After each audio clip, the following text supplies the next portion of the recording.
Let's take a look at precision and significant figures. Precision and accuracy are often confused, so let's take a look at what those two things are and how that applies to significant figures. We often look at significant figures, but there's a lot of confusion as to why we would even bother with them, and that really deals with precision and what precision really is. So to start off with this, let's take a look at a little something perhaps unusual. Look, Mom, I caught a fish. So here we have some fish, right?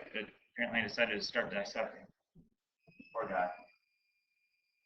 Caught a fish. I caught a fish this big. How big? Well, take a look. He is approximately 12, and I'm working with centimeters here. Approximately 12 centimeters and perhaps another 2/10 of a centimeter. So he would be 12.2 centimeters.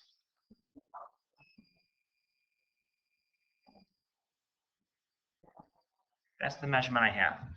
At least that's the way I would measure it.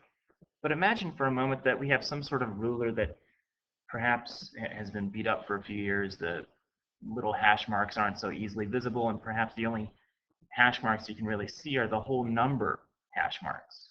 So, for example, you would only be able to measure it to the nearest whole centimeter, 9, 10, 11, 12, 13, and so on.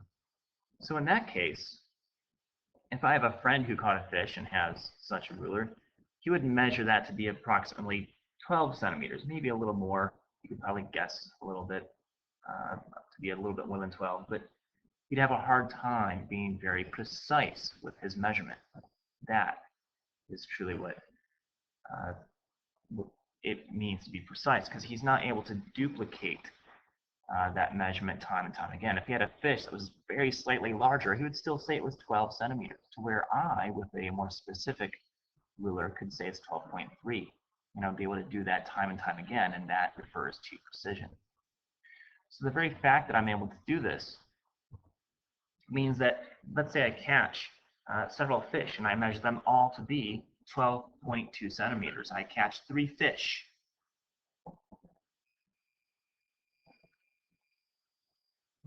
So I catch 3 fish and I measure them all to be 12.2 centimeters each. So on average, I would take 12.2 times 3 divided by 3. I would still get 12.2, but the point is what is my average measurement there? If I have a friend who he does the same thing, but he measures it to be 12 centimeters, not 12.0, but just 12. 12.0 would refer to the fact that he could measure that to that 10th spot, but he's not really able to, so he would have to just measure it as 12. I could measure it as 12.0, but not him. His fish might actually be 12.2, 12.3, 12.4. His measurement is going to be less precise, less consistent. And so therefore, we would use significant figures. I would be able to have 3 significant figures. He would have 2. Now let's say that we were to combine our 2 measurements. We want to know how many centimeters of fish we have total. I have 3 fish. He has 3 fish. So my measurement would be the 36.6 centimeters, and his would be 36 centimeters. Now, keep in mind that his fish might actually be a little bit larger than that, or even smaller. But we want to know how many centimeters of fish we have total. So we combine those. We have 72.6 centimeters total is what we have measured. But in actuality, I can't really go to that 0.6, now can I?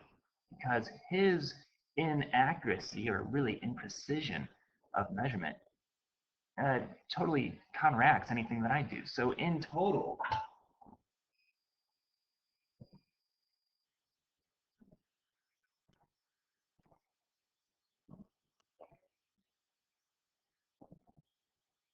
did I say 76? I'm at 72.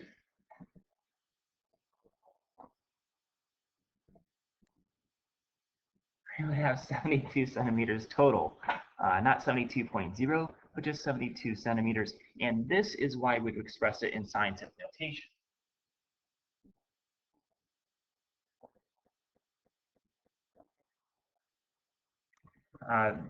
You use scientific notation in part to make large numbers easier to write down, but also to express these two different things. I could express my measurement of each fish as 1.22 times 10 to the 1 centimeters, where he would express his answer as 1.2 times 10 to the 1 centimeters. That's why we might use scientific notation. Let's look at what the difference between precision and accuracy really is. You can scroll down a bit here. We have a target and an arrow.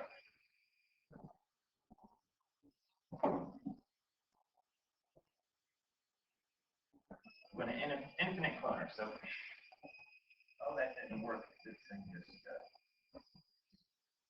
so we decided to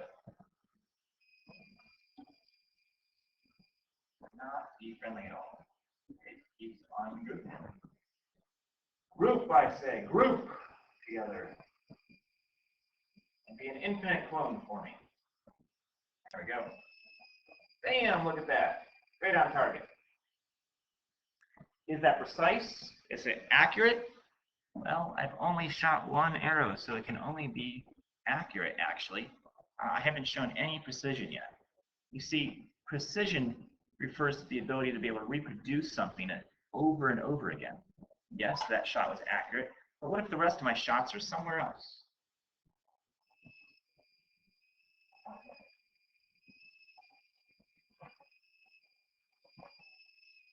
If I have 4 or 5 shots that are hitting the top and only one that hits the dead center bullseye of the target, overall, I'm actually very precise. I was able to reproduce the same measurement, or in this case, really the same result over and over again, consistently. But accuracy, no, I'm not accurate. So accuracy refers to actually being able to hit your target or the true measurement, to where precision refers to the ability to reproduce the same measurement time and time again. So if I have a micrometer, for example, and I shave off part of the measurement instrument, it's going to be able to still measure the same thing time and time and time again, which would make it precise. However, inaccurate completely. It would be off in the same way every time. So precision, accuracy, and significant figures, that is my quick little lesson on that. And we'll see how